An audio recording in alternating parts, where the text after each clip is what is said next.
Boa noite, amigos, companheiros, irmãos queridos do Grupo Espírita A Caminho da Luz de Maricá, mais especificamente de Itaipuaçu.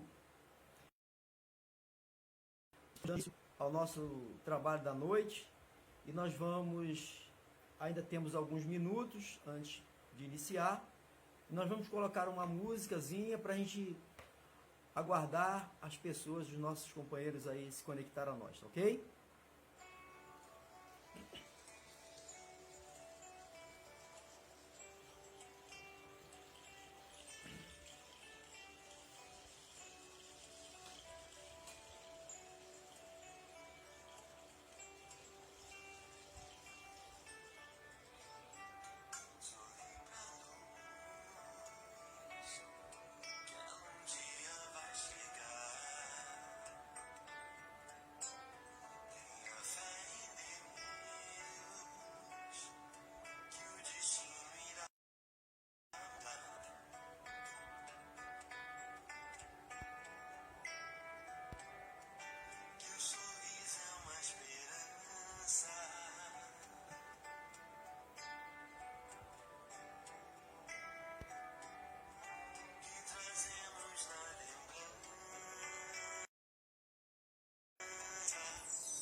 Muito bem, vou dando boa noite aos meus amigos que já estão aí nos cumprimentando. É uma alegria muito grande estar de novamente com vocês, virtualmente, não vendo a hora da gente poder nos encontrar presencialmente, né, meus amigos? Mas tenhamos paciência um pouco mais, porque já já a gente vai poder retomar as nossas atividades. Eu quero uma vez mais agradecer pelo convite, essa casa aqui, co-irmã do nosso movimento regional, que está sempre nos dando a oportunidade, né, do trabalho. Nós vamos então agora chamar a nossa participação de luxo, como sempre, da nossa filha Mariana, para que ela faça a abertura do nosso trabalho. Ela vai ler a página e fazer a prece inicial, ok?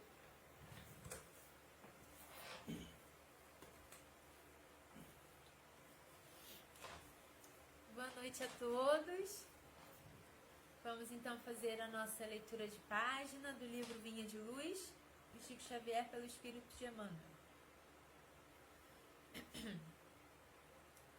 A lição 30, de alma desperta. Por isso te lembro, despertes o dom de Deus que existe em ti. Paulo, 2 Timóteo, capítulo 1, versículo 6.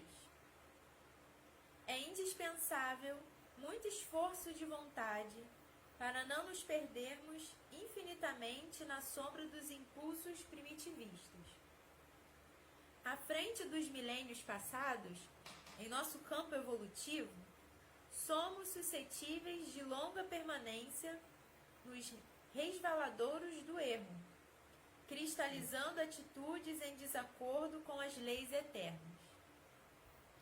Para que não nos demoremos no fundo dos precipícios, temos ao nosso dispor a luz da revelação divina, dádiva do alto, que em hipótese alguma devemos permitir se extinga de nós.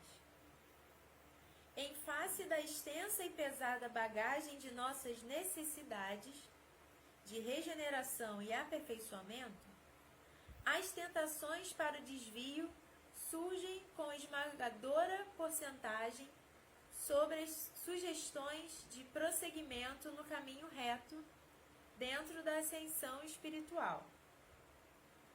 Nas menores atividades da luta humana, o aprendiz é influenciado a permanecer às escuras. Nas palestras comuns, cercam-no insinuações caluniosas e descabidas. Nos pensamentos habituais, recebe 1001 convites desordenados das zonas inferiores. Nas aplicações da justiça, é compelido a difíceis recapitulações em virtude do demasiado individualismo do pretérito que procura perpetuar-se. Nas ações de trabalho, em obediência às determinações da vida, é, muita vez, levado a buscar descanso indevido. Até mesmo na alimentação do corpo, é conduzido a perigosas convocações ao desequilíbrio. Por essa razão, Paulo aconselhava ao companheiro não olvidasse a necessidade de acordar o dom de Deus no altar do coração. Que o homem sofrerá tentações, que cairá muitas vezes, que se afligirá com decepções e desânimos na estrada iluminativa. Não padeça dúvida para nenhum de nós, irmãos mais velhos e em experiência maior. Entretanto, é imprescindível marcharmos de alma desperta, na posição de reerguimento e reedificação, sempre que necessário. Que as sombras do passado nos fustiguem, mas que jamais nos esqueçamos de reacender a própria luz. Vamos então fazer a nossa prece. Vamos fechar os nossos olhos, agradecendo, Senhor, por essa chance de reunirmos nossos pensamentos, nossos corações com o objetivo de estudarmos juntos e aprender um pouco mais os ensinos de Cristo, todos os ensinos que a doutrina espírita veio nos explicar. E tudo isso, Senhor, nos ajudando no nosso dia a dia, nas dificuldades que já passamos, que estamos passando e que vamos passar. Pedimos nesse momento Sua luz, Suas bênçãos para toda a humanidade, Senhor, que passa por momentos difíceis, de muitas dores, que todos nós possamos hoje renovar um pouco nossas esperanças, reafirmar a nossa fé de que os momentos difíceis precisam ser encarados com resignação, com calma e tranquilidade, e de que logo, Senhor, momentos mais tranquilos virão.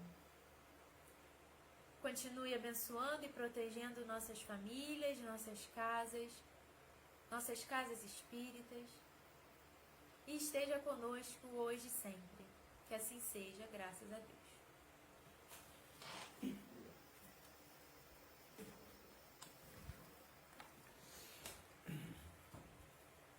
Olá, meus amigos, novamente. Que alegria estar com vocês novamente, companheiros. Saudade enorme de nos reencontrarmos, né? De estarmos naqueles encontros presenciais.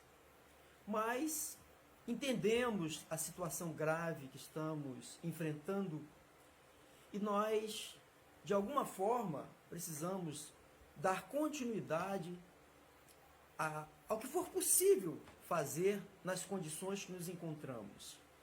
Então, ter essa ferramenta à nossa disposição, a gente precisa agradecer muito a Deus, né?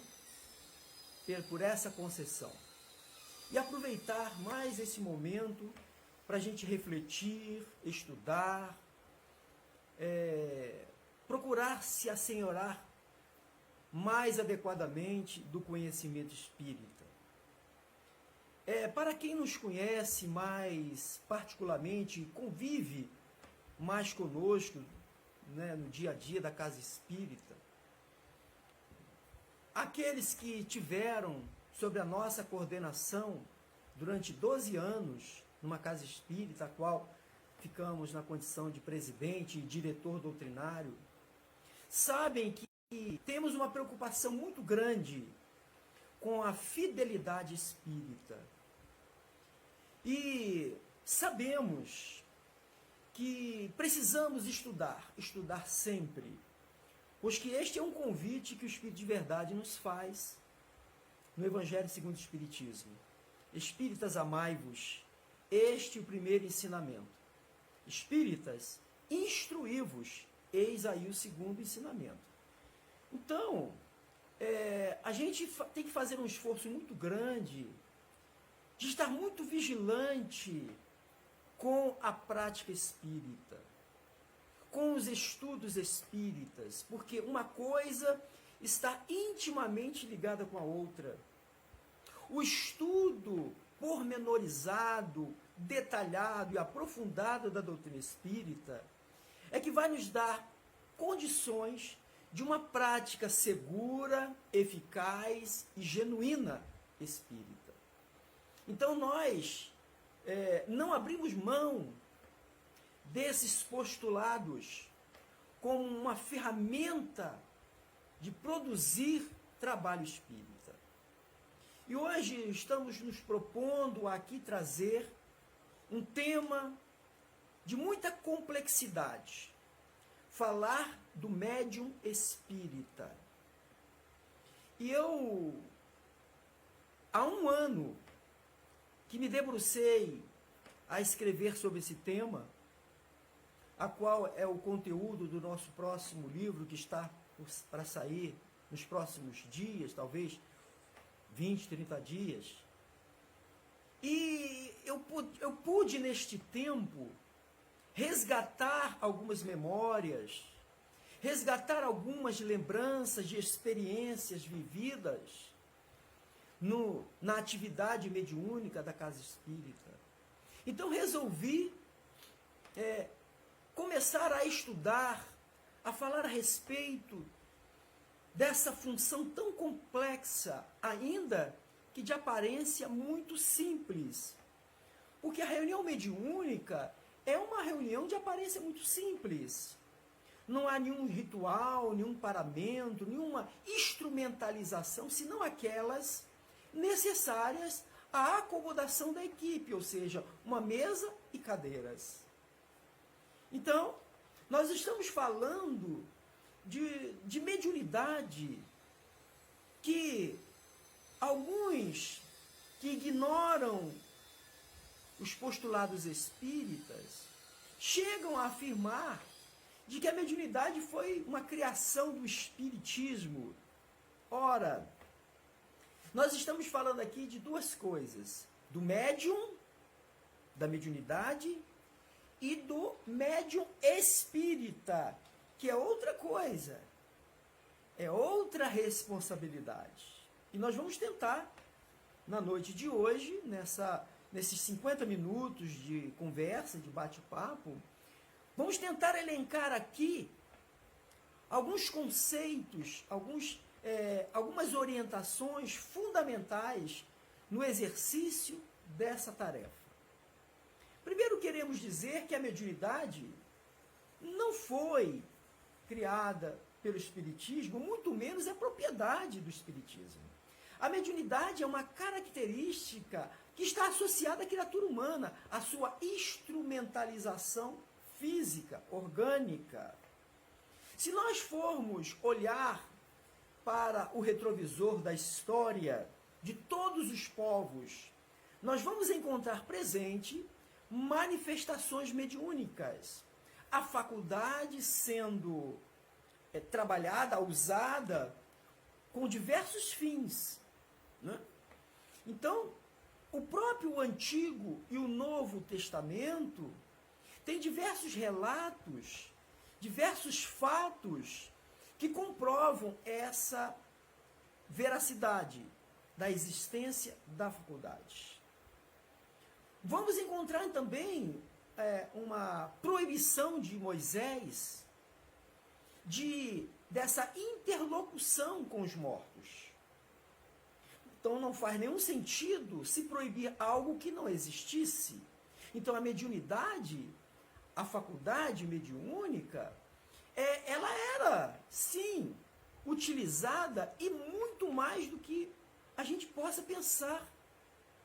Era utilizada como meio de consulta, de orientação, de contatos com aqueles que haviam partido do plano físico. Mas pelo fato de se utilizar de forma frívola e irresponsável, o legislador hebreu resolveu, não só condenou aquelas práticas, mas resolveu proibi-las. E o Espiritismo, de igual forma, também submete a prática mediúnica a determinadas condições que vamos encontrar elencadas essas orientações no livro basilar para o estudo da faculdade, que é o Livro dos Médiuns, a segunda obra de Allan Kardec. Um livro que surge em desdobramento, a segunda parte do Livro dos Espíritos, né? Da vida espírita ou da vida espiritual, do mundo espiritual.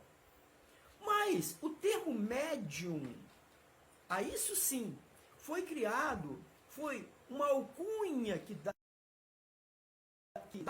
por Allan Kardec a essas pessoas que demonstravam certas características da faculdade.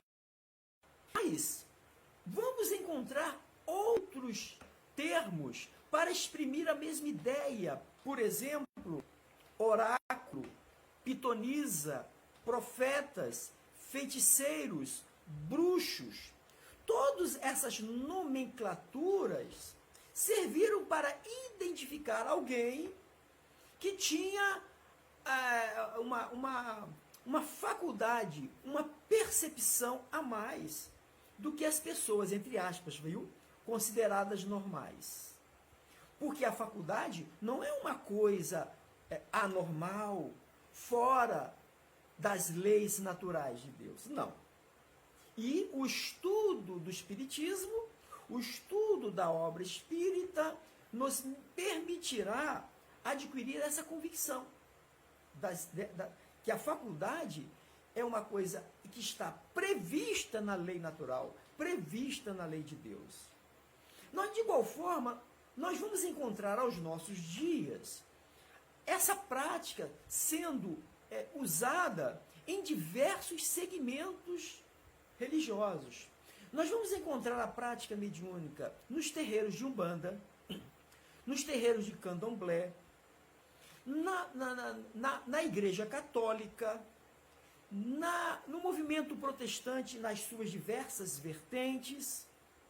Nós vamos encontrar, inclusive, pessoas que não estão associadas a nenhuma prática de religião, mas que, por terem a faculdade, a praticam de forma independente. Conhecemos pessoas, hoje menos, né, mas muito comuns há 40, 50 anos atrás, as chamadas benzedeiras, cartomantes, pessoas que davam consultas através da manifestação de entidades espirituais. Essas pessoas, aqui nós não estamos fazendo nenhum juízo de valor, apenas estamos trazendo esses elementos para melhor compreender a proposta do nosso estudo hoje. Porque médium vamos encontrar de todos os tipos em todos os lugares. A faculdade, por ser uma característica, uma predisposição orgânica, física da criatura, independe se ela seja espírita, católica, ateu, materialista, a faculdade estará presente. Não tem como ele se destituir dessa predisposição. Não tem como. Porque é uma característica que o seu perispírito traz, que é moldado de acordo com o projeto reencarnatório de cada um. E no processo da reencarnação, na formação do corpo físico, através do processo gestacional no ventre materno, essas transferências perispirituais vão ocorrendo na medida que aquele corpo se desenvolve. Todas as impressões do perispírito meio que se enraizam célula a célula. Então, compreendemos dessa forma de que, acredite ou não, queira ou não, a faculdade estará presente. Você será médium em qualquer condição, em qualquer momento da sua vida. O que é importante considerar neste ponto, e aí até mesmo entre nós espíritas encontramos muitas pessoas que servem-nos agora como exemplo, que apesar de trazermos certas características mediúnicas, por alguma razão, e o tempo não nos permitirá dessas razões, né, elas não afloram essa faculdade, a não ser quando expostas a uma experimentação. Veja que foi exatamente assim que Allan Kardec identificou muitos médiuns entre aqueles presentes ali, aquelas reuniões de fenômenos das mesas girantes. Pois que ele entendeu que, ainda que não houvesse a ostensividade, e no momento que ele colocou aquelas pessoas num ambiente privado, num ambiente com essas características de trabalho, essas pessoas começaram a demonstrar essas características. Mas essas características já estavam presentes anteriormente. Né? Bom, dito isto, vamos então dar um pulo ainda. Então, quando falamos que do médium espírita, nós estamos... Gente, desculpa aqui. Olha, eu moro aqui, deixei a porta aberta, os insetos estão entrando. E eu não vou interromper aqui para fechar a porta. Nós vamos nos virar. Se aparecer aqui uma mariposa, não se preocupem não. Já faz parte do nosso ambiente aqui. Então, quando dissemos que esse médium é espírita, quando essa pessoa, esse médium, se assume espírita, ele está assumindo uma série de responsabilidades, uma série de outros compromissos que precisará dar conta para que, de fato, ele possa ser reconhecido como um médium espírita. Então, em condições normais, vamos assim dizer, porque há as exceções, por exemplo, como exceção podemos considerar alguém que chegue a uma casa espírita com a sua faculdade desequilibrada, desorientada, passando por processos obsessivos, não é? Ou seja, essas pessoas precisam ser acolhidas, orientadas, muitas das vezes encaminhadas para um tratamento de desobsessão, para que elas possam retomar a sua harmonização íntima e a retomada da sua lucidez pelo processo de reequilíbrio psicológico. Feito isto, e somente depois disto, é que vamos avaliar a hipótese de encaminhar essa pessoa para um grupo de estudos. Né? Porque é da experiência das casas espíritas, praticamente todas as casas espíritas enfrentam esses casos aqui que eu citei. E algumas vezes, inadvertidamente, de forma inconsequente, pessoas que chegam nessas condições de desequilíbrio, em processos de obsessão grave, são conduzidas quase que imediatamente para as reuniões de trabalho da casa espírita, das reuniões mediúnicas regulares da casa espírita. E usa-se como argumento que essas pessoas, esses médicos, precisam trabalhar.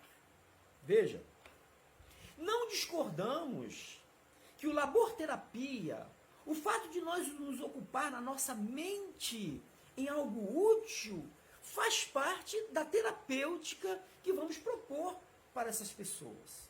E que não serve só para elas, serve para todos. Então, ocupar-se na casa espírita com uma atividade é fundamental para que ela possa focar a sua mente em algo que esteja causando-lhe prazer e sendo o sentimento de utilidade, de serviço aos nossos irmãos. Mas não necessariamente levar uma pessoa em processo grave de desequilíbrio para uma mesa mediúnica. Pessoas que nunca estudaram uma letra espírita. Pessoas que desconhecem aquele ambiente que ela está sendo inserida. Imagine alguém nessas condições sendo levadas para um ambiente mediúnico, algumas vezes até para reuniões de desobsessão, aonde ela nunca teve experimentação, ela nunca praticou de forma lúcida, de forma inteligente, aquela prática, submetida a um ambiente onde ela desconheça qual o nível de insegurança dessa pessoa, que tipo de traumas isso pode gerar numa criatura, e mais, sentar-se ao lado de pessoas que ela não conhece, que não são seus amigos, que não guardam a sua confiança. Então isso, no mínimo, é temerário, muito temerário, não é? Então nós estamos falando aqui de que isso são exceções, porque a regra não é esta.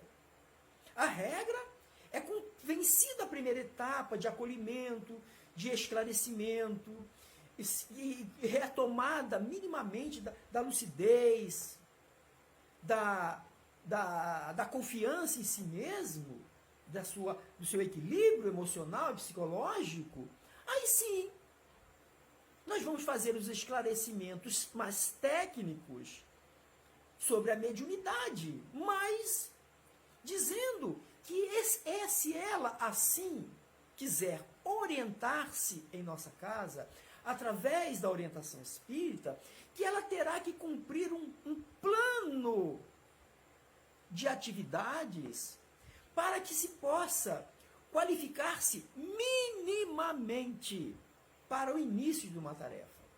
E isso passa por uma série de avaliações que a coordenação de mediunidade da casa precisará revestir-se para acompanhar essa pessoa. Então, os primeiros estudos que essas pessoas precisam estar inseridas é nos estudos de ESD, os estudos regulares da casa, e não o estudo do Livro dos Médiuns. Porque a obra espírita, ela tem uma sequencialidade. O Livro dos Espíritos traz de forma básica todos os conceitos que o médium precisará adquirir de forma antecipada, que vai lhe servir de base conceitual para melhor entender o Livro dos Médiuns. Então não faz o menor sentido levar-se diretamente alguém para um estudo privado do Livro dos Espíritos, do Livro dos Médiuns. Calma, vamos nos acalmar, gente. Não tenhamos pressa, né? Então, o primeiro fato, ele quer ser um médium espírita, é a primeira coisa. Porque vemos muitas pessoas que não querem. E a pessoa tem livre-arbítrio. Tem todo o direito de declinar desse convite. E se a pessoa quiser ir embora, depois do tratamento, do seu reequilíbrio, nós vamos dizer para ela as possíveis consequências de se, após ter passado por um tratamento, ela voltar para casa e continuar tendo o mesmo tipo, a mesma natureza de atividades que fazia antes. Foi assistir Faustão, nada contra, por favor, quem assiste a Faustão, nada contra quem gosta de baladas, nada contra quem gosta de bares, mas isso não pode mais coexistir com a escolha de ser um médium espírita. Não dá. Lembram de Paulo? Tudo me é lícito, mas nem tudo me convém. A doutrina espírita não proíbe absolutamente nada. Ela não impõe nada, mas expõe. Fala das consequências, sejam elas positivas ou não. Então, quando o médium, ele precisa ser esclarecido sobre a responsabilidade que é ser um médium espírita, ser um trabalhador espírita. Porque a proposta do espiritismo é mediunidade com Jesus, dai de graça e de graça recebeste. A primeira questão, não se pode ser remunerado por algo que foi uma concessão de Deus. Mas, algumas vezes, nós vemos essa remuneração sendo feita de uma outra forma, em forma de presentinhos, em forma de status na casa espírita. Vemos essas coisas acontecer, né? A exaltação de certos médiuns na casa espírita. Isso é aquilo que Jesus fala. Já ganhaste o que queria na terra. Então, ser médium, a prática mediúnica dentro da orientação espírita, requer discrição, requer moderação, requer compromisso com a casa espírita e não apenas com a reunião mediúnica. Aliás, esse é um fato corriqueiro em nosso movimento espírita.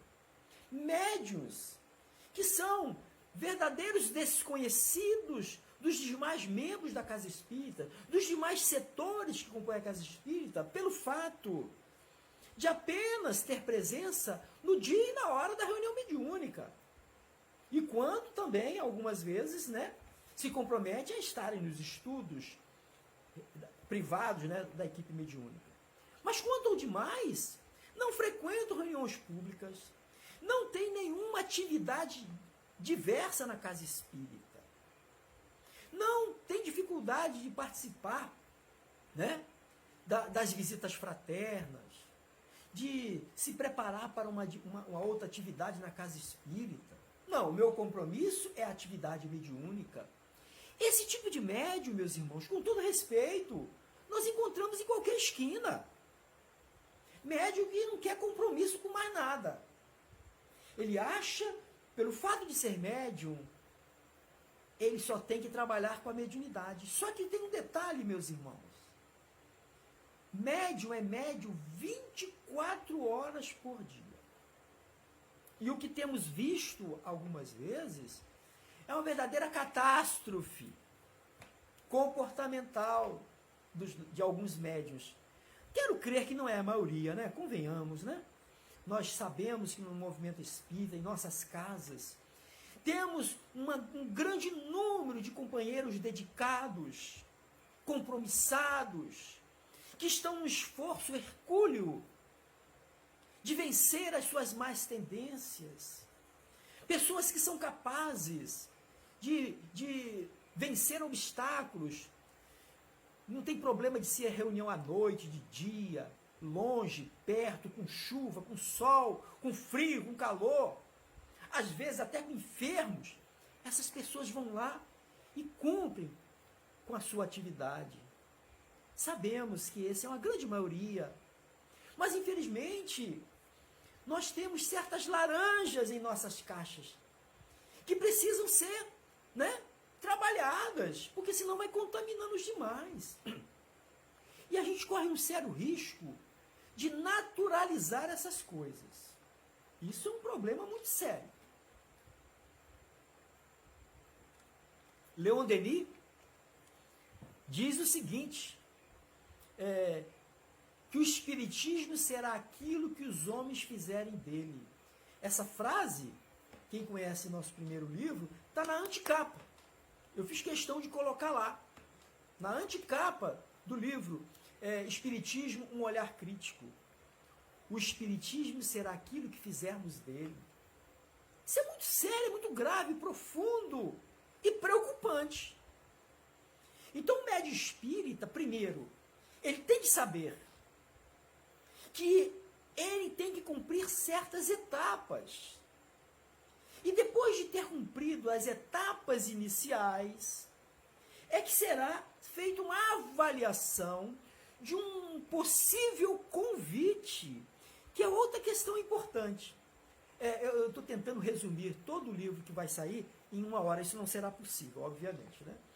Mas, às vezes, organizamos uma reunião que nós chamamos normalmente ou de desenvolvimento mediúnico ou de educação mediúnica, educação de médios, tudo para exprimir uma mesma ideia. E pelo fato de um grupo de pessoas serem convidadas a participar, algumas delas imaginam que já ganharam o bilhete de acesso à reunião mediúnica. Não, eu estou lá no estudo, quando cumprir aquele ciclo, automaticamente eu estou fazendo parte da equipe. Isso não é verdade. Aliás, isso precisa ser dito no momento que se convida alguém. Nós não podemos garantir acesso à equipe que está se formando apenas pelo fato de ele estar frequentando a reunião de estudo do Livro dos Espíritos, do Livro dos Médios, do Evangelho. Porque é de responsabilidade do coordenador, do dirigente de mediunidade da casa, doutrinário da casa, ou quem ele eleja para que faça essa função, de acompanhar o desenvolvimento dessas pessoas, daquela equipe em formação. A forma como pensam, a forma como agem, a forma como se posicionam, como eles se relacionam com a equipe e mais, como eles se relacionam com toda a casa espírita.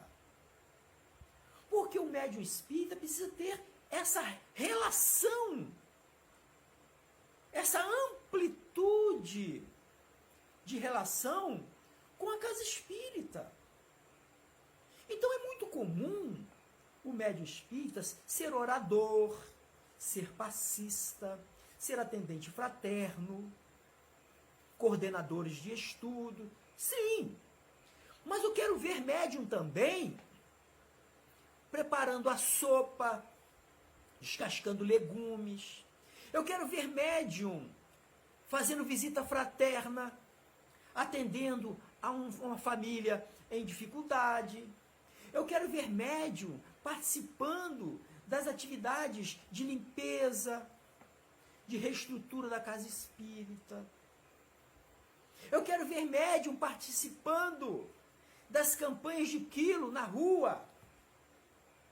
Às vezes, vemos médiuns, e apenas estamos falando de médiuns, né? Porque nós já tivemos a oportunidade de falar dos trabalhadores, nós estamos falando de todos, mas eu estou especificamente falando de médiuns, espíritas, que ele tem uma dificuldade enorme em se alocar em determinadas atividades na casa espírita. Ele acha, uns pensam que é demérito você chegar mais cedo da sua atividade mediúnica e passar uma vassoura, passar um paninho na mesa, né? Preparar lá a água para ser fluidificada. Né? Às vezes o cara, ele quer chegar naquele momento certo e ponto, e sentar ali e fazer o trabalho dele, ponto final. Sim, mas há que ter um comprometimento maior. É por isso que Raul Teixeira, eu gosto muito, adoro Raul Teixeira, né? Ele diz o seguinte, que espiritismo não é para quem quer, não. Espiritismo é para quem aguenta. Então nós não podemos usar de meias palavras, ser piegas, hipócritas. No momento que temos como função formar uma equipe de bons trabalhadores. O que é bem diferente ser um bom médium e um médium bom. Às vezes, encontramos características da faculdade de forma muito bem desenvolvida, exacerbada. Ele é sim um bom médium, mas será que ele também é um médium bom? Será que ele é capaz de ter atitudes no bem? De estar comprometido com a caridade? Com as atividades propostas pela doutrina espírita como única forma de salvar-se? Ou, como ele, outros, esse médium, é apenas um médium de discurso, é aquele médium de eloquência na tribuna espírita, mas que apenas passa lições para os outros. Então nós temos que ter essa segurança, esse compromisso com a fidelidade espírita, a fim de enfrentar esses momentos. Eu já tive oportunidade, companheiros, quando estive 12 anos dirigindo a casa espírita, de receber médiuns até conhecidos, de outras casas espíritas, e por alguma razão vieram nos procurar para nos oferecer os seus serviços. Como eles pudessem visitar a casa que dirigimos à época apenas para prestar um serviço e ir embora. E eu disse sim que, pelo fato de os conhecer, pelo fato de reconhecer a sua experiência no trabalho mediúnico, que haveria um tratamento um pouco diferente, mas que não haveria nenhum regime de privilégio. O que essas pessoas queriam era, como eu disse ainda há pouco, elas queriam ir lá, participar da nossa reunião mediúnica e ir embora, sem nenhum outro compromisso. Eu disse que não era possível. Para que viessem a participar conosco, eles deveriam participar pelo menos alguns meses, 3, 4 meses, frequentando as nossas reuniões públicas, as nossas palestras públicas, os nossos estudos públicos, para a gente acompanhar se de fato eles estariam dispostos, de forma disciplinada, acompanhar e se enquadrar dentro das exigências da função. Nós nos lembramos agora que quando nós resolvemos formalizar a reunião mediúnica lá nesta casa, nós elaboramos o regimento interno da reunião mediúnica. 30 artigos. 30. Claro que nós nos recorremos de alguns regimentos internos de outras casas, de amigos nossos, casas co-irmãs, até mesmo da sugestão que tem lá, né? Orientação à Casa Espírita no CERJ, na FEB, e lá tem uma série de documentos, e lá tem proposta de estatuto, e lá também nós pegamos uma proposta de regimento interno e pegamos todos aqueles documentos de diversas casas e adequamos à nossa realidade. Temos que observar isso também. Nós temos que adequar as coisas à nossa realidade. E aí,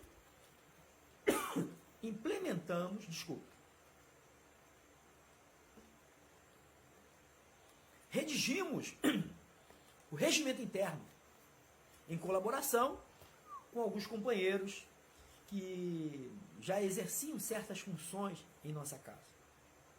E no momento que convidamos as pessoas, reunimos as todas num único dia, no mesmo horário, e apresentamos o regimento explicando artigo por artigo.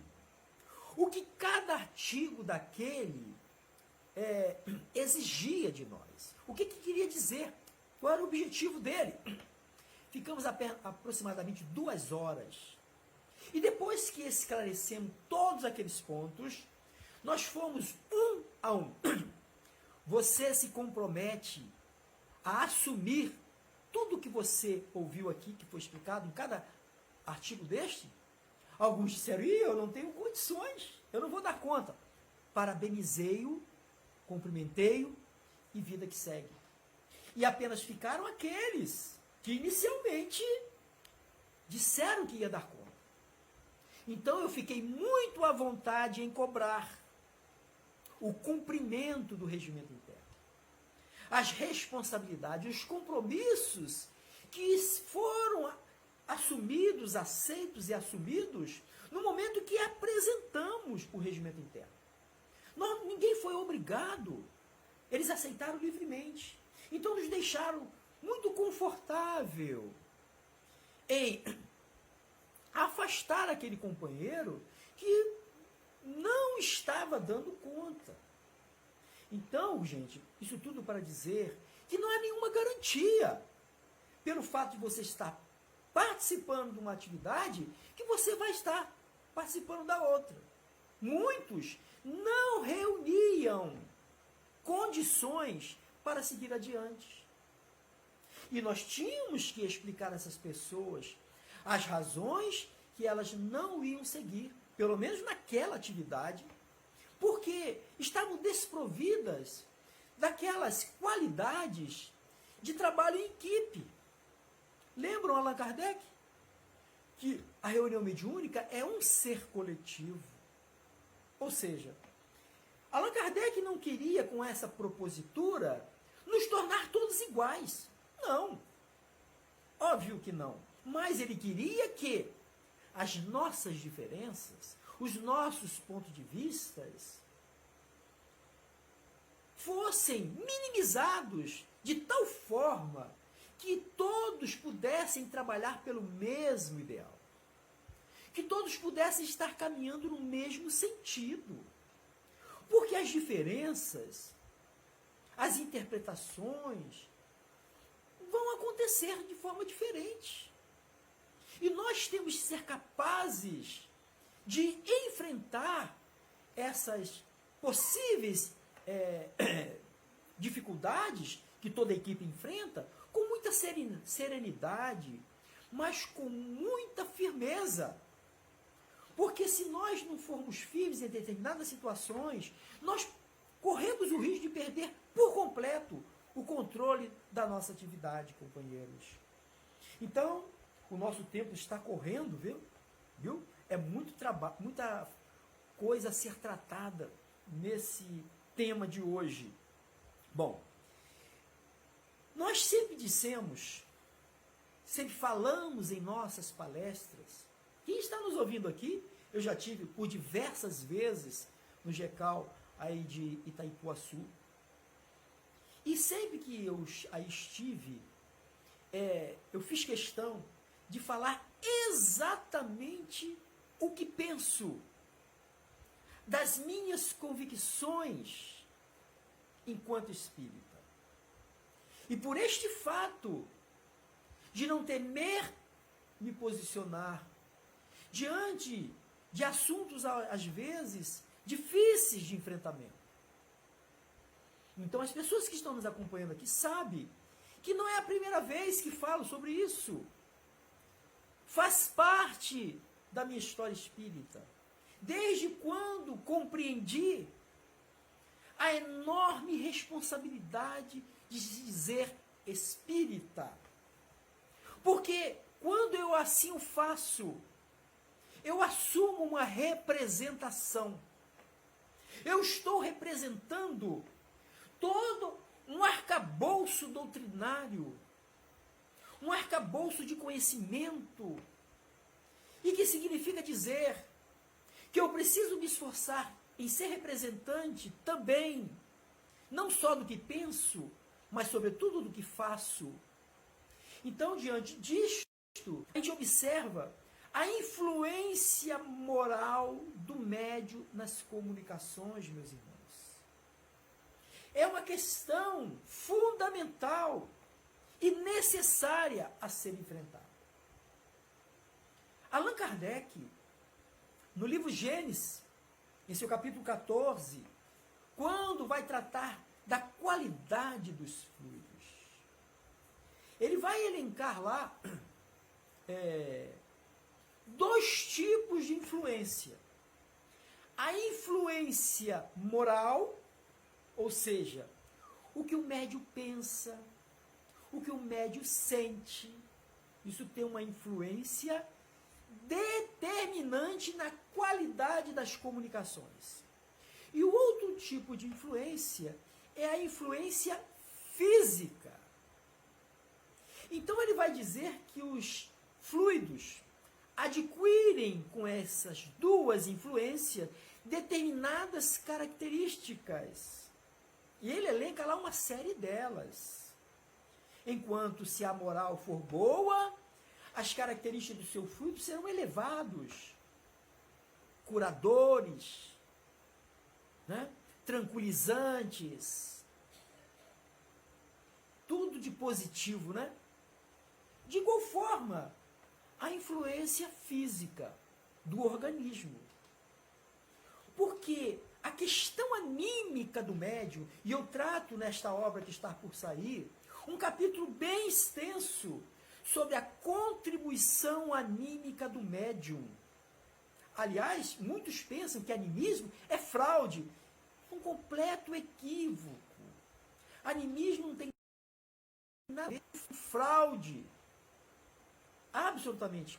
E a gente tece comentários fazendo essas diferenças. Então a questão anímica está presente 100% em todas as comunicações. 100% em todas as comunicações. Até mesmo aquelas que alguns pensam que são as comunicações inconscientes, as comunicações mecânicas, também estas têm um componente anímico. E eu elenco 3 tipos de influência anímica do médium nas comunicações. O tempo hoje não nos permitirá desenvolver mais adequadamente. Então nós vamos ter apenas alguns aspectos de fundamental importância na colaboração do médium na atividade, quando ele se oferece como instrumento de intermediar uma ação espiritual no meio físico, que é a comunicação mediúnica. Seja escrevendo, seja falando, que são os mais comuns que encontramos, não é? A psicografia e a psicofonia, que é o termo técnico dado por Allan Kardec a essa natureza de fenômeno. Muito bem. A questão de sintonia com os espíritos elevados se dá exatamente por essas duas vias, a influência moral e a influência do organismo. Porque a influência moral é o esforço que você tem que estar empreendendo em se tornar pessoa melhor a cada dia. É isso que estabelece sintonia. E não você achar que vai modificar do dia para a noite e ser um ser iluminado. Não. Allan Kardec diz o seguinte: reconhece-se o verdadeiro espírita por sua transformação moral e pelos esforços que faz em domar as suas más inclinações. Então, o verdadeiro médium é aquele que está em processo de esforço em melhorar-se. Então, se você é um cara raivoso, intempestivo, e com egoísmo exacerbado, que tem um personalismo, assim, um orgulho exacerbado, se ainda você é invejoso, se ainda você emite pensamentos nefastos em direção ao seu irmão, você precisa pensar sobre isso, você tem que começar a trabalhar sobre isso. Porque como coadunar um trabalho com Jesus nestas condições? Então, como Deus reconhece o que nós pensamos, reconhece o nosso íntimo, que nós estamos em luta, como Paulo também esteve no início da sua atividade cristã. Ele vai dizer: aquilo que eu quero fazer, Senhor, isso eu ainda não faço. Mas aquilo que eu sei que eu não devo mais é o que eu acabo fazendo. Ele estava em luta, companheiros. Nós todos temos que estar de igual forma nessa luta. Reconhecer que nós ainda somos muito deficitários das virtudes morais. Então, esse esforço tem que estar presente. Precisamos parar de falar palavrão, né? de frequentar determinados lugares. Isso não pode mais conviver com a nossa atividade, meus irmãos. E a gente vê isso de uma forma tão rotineira, tão usual. E aí, voltando então para a questão física, que eu acho que o tempo não nos permitirá entrar em outros aspectos do médium espírita, a questão que eu não me canso de bater, de falar. Podem se contrariar, podem ficar magoados, o que queira conosco, porque nós não vamos deixar de falar aquilo que precisamos dizer. O consumo dos alcoólicos e do tabaco, para não dizer de outras coisas, precisa urgentemente ser enfrentada nas casas espíritas. Não é mais possível se conviver com determinadas atitudes inconsequentes. Médiuns que saem da reunião mediúnica e vão direto para o bar mais próximo, para se repastar em copos de cerveja e de chope. Onde está a nossa consciência espírita? Ontem eu fiz uma palestra com esse tema consciência espírita, que é uma outra questão fundamental para a gente estudar. Que tipo de consciência estou desenvolvendo enquanto espírita em relação a tudo isso? Então, meus amigos, tudo eu posso, mas nem tudo nos convém. Lembram? Tem que estar aqui, batendo em nós. Então, como eu falei da questão anímica, relacionando a questão física, o primeiro a atender o espírito é o médium. Com seus próprios fluidos, com seu próprio magnetismo, é o primeiro que acolhe, é o primeiro que assiste. Então, se nós queremos oferecer o melhor com qualidade, um fluido que possa serenar, aconchegar os nossos irmãos em tormenta, eu preciso me preocupar com as toxinas que eu estou produzindo com esse tipo de atitude, que estão impregnando os nossos fluidos, as nossas irradiações. Aí eu ouço, e eu preciso fazer um esforço muito grande, viu, meus irmãos, para me conter nessas ocasiões. Pessoas que me contradizem. Olha, mas não faz mal nenhum fumar um cigarrinho, tomar um copo de cerveja. Eu não sou um ébrio de cair na calçada, não. O que nos torna um viciado não é a quantidade do que consumimos, e sim a regularidade. E quem afirma isso não sou eu, é a Organização Mundial da Saúde. E se nós sabemos que somos nós o primeiro a atender os espíritos, somos nós responsáveis da nossa condição anímica de exercer controle, de fazer filtro, isso é a condição anímica do médium, é responsabilidade dele. Se o espírito quer falar um palavrão, ele não vai escrever, ele não vai falar. Ele vai fazer uma seleção, um controle de exprimir a mesma ideia do espírito de forma diferente. Mas como ele vai ser capaz de conduzir esse controle se ele fala as mesmas barbaridades que o espírito fala, se é usual dele o xingamento, palavras não recomendáveis? Como acolher um espírito atormentado que quer consumir álcool, dependente químico, e ele é recepcionado num ambiente fluídico, magnético, anímico do médium, que lhe apresenta exatamente as mesmas características? Como é que se faz isso? Então, meus irmãos, por falta absolutamente de tempo, nós vamos ter que encerrar por aqui. Mas eu convido a todos, meus irmãos, que nos debrucemos a refletir melhor sobre a atividade espírita, sobre a qualidade dessa atividade. Se nós não estamos realmente compromissados com Jesus, se nós realmente estamos em condições de dar conta dessa atividade. Porque, às vezes, abdicar da tarefa é um mal menor do que você se compliciar-se com ela em condições de comprometimento. Então, vale a pena dar um passo atrás, reorganizar-se melhor, preparar-se melhor, para poder dar um passo, e que esse passo seja definitivo. Então, nós agradecemos a todos que nos estão acompanhando até aqui, a todos que estão fazendo seus comentários. Nós vamos tentar, ao final, encontrar um tempinho ali para responder aos nossos irmãos, ok?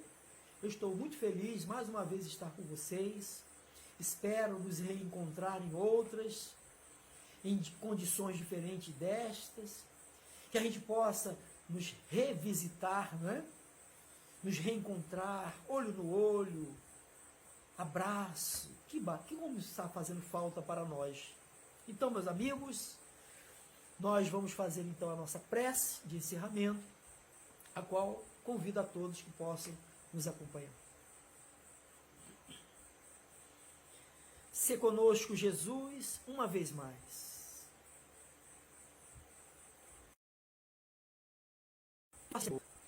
Abençoar a cada irmão, a cada família representada por cada irmão, cada lar, Senhor, que possa envolver com a sua paz, com as suas bênçãos, que a doutrina espírita, Senhor, enviada por Ti, a fim de trazer consolação a nós outros, possa encontrar espaço em nossos corações, espaço em nossas mentes, Senhor, para que venhamos a nos compliciar com a obra espírita de forma mais consciente e profícua. Ajuda-nos, pois, Senhor, nesta hora grave de testemunho que a humanidade passa, para que venhamos a nos manter firmes com a nossa fé, oferecendo esperança a todos os irmãos que estão desequilibrados, que estão desesperançados, Senhor. Que esta mensagem possa repercutir a todos os ambientes, que este trabalho alcance, Senhor, e que a sua paz nos guarde agora e sempre. Muito obrigado, meus amigos. Que Jesus nos abençoe a todos. Até uma próxima oportunidade. Um grande abraço a todos.